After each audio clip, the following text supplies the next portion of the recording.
Right, it is 26 minutes away from 9 on your Friday morning. Are You Trying to Kill Us? This is a new book by Andy Reid, who spent 20 years organising extreme sports events, including the gruelling 12 and 24-hour adventure racing Coromandel challenges. The races included a bit of what you'd expect: kayaking, biking, running, but they also became known for myths and legends, challenges like jumping off waterfalls and crawling through mine shafts, also for their fair share of pranks.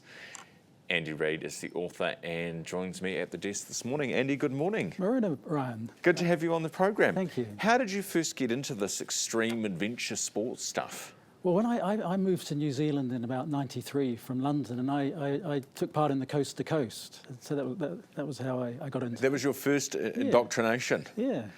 And what is it, how do you define adventure or extreme sports? Does it have to be over a certain number of kilometres or length of time? Yeah, both. I think anything over 12 hours, 24 hours becomes pretty extreme. Yeah. What's the longest you've done yourself? 10 days. Doing what? I did an expedition race in Australia, and we were the last team to finish, and hence the 10 days. I think the winners took about 4 days. So.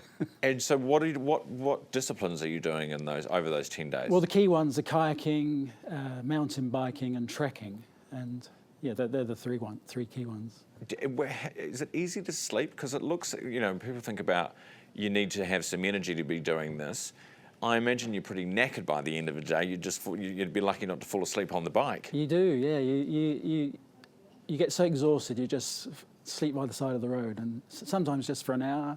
But yeah, at night probably the most you'd sleep for is 4 hours, and then you get going again. Yeah. Why do people do this? Most normal people, Andy, will go to the gym for an hour a day at most. Why the massive, and it's not even a marathon, it's beyond multiple times a marathon sometimes. Why? Well, I think for me it was sort of a couple of things: love of the nature and the countryside, and getting into places that you'd never dream of going, and the other thing is the sort of team aspect. You're in a team of 4, and the friendships that you make are just amazing, because you get to some real highs and real lows during those sorts of events. Apparently when you first started, it was because there were some Aucklanders thinking about starting a competition in Coromandel, and you thought, nah, bugger you guys, we're getting in there first. Yeah. Well, the guy I did it with, Keith, he put on a race in Coromandel, which I took part in, and that's how I got to know him. And then we heard someone from Auckland was going to put on an adventure race, so we just decided, we'll beat them to it, and that's how it all started. This is Keith we're seeing photos of now. Yes, that's right, yeah. Sadly, he passed away in a few years back now. Yeah, and I know you talk about that in the book as well. Yes, yeah. Is there something about adventure racing that you think attracts a certain type of personality or person? I think, it's interesting. It attracts people from all ages. We get 16-year-olds up to 70-year-olds taking part.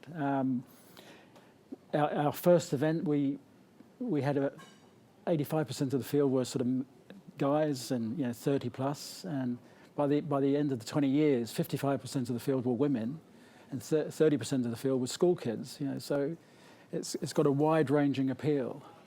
Is there long-term damage you're doing to your bodies when you do adventure racing? I'm thinking hips, knees, Well, I must admit I've had a hip replacement, but I don't think not necessarily. No, it's just a bit of arthritis. I think it's a healthy thing. Yeah. You're better off doing it than sitting on the couch, I suppose, aren't you? But do you worry about your knees? No, my knees are fine. It was just it's. I think getting into the habit of regular exercise, you can't do any harm. Yeah. No, you're probably right there. Andy, lovely to have you in the studio this morning, and lovely to have your book out as well, which people can buy, and we'll tell you where you can get that.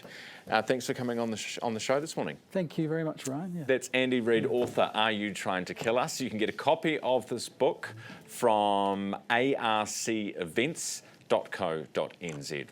Coming up next, the world's leaders are arriving at the COP30 Climate Summit.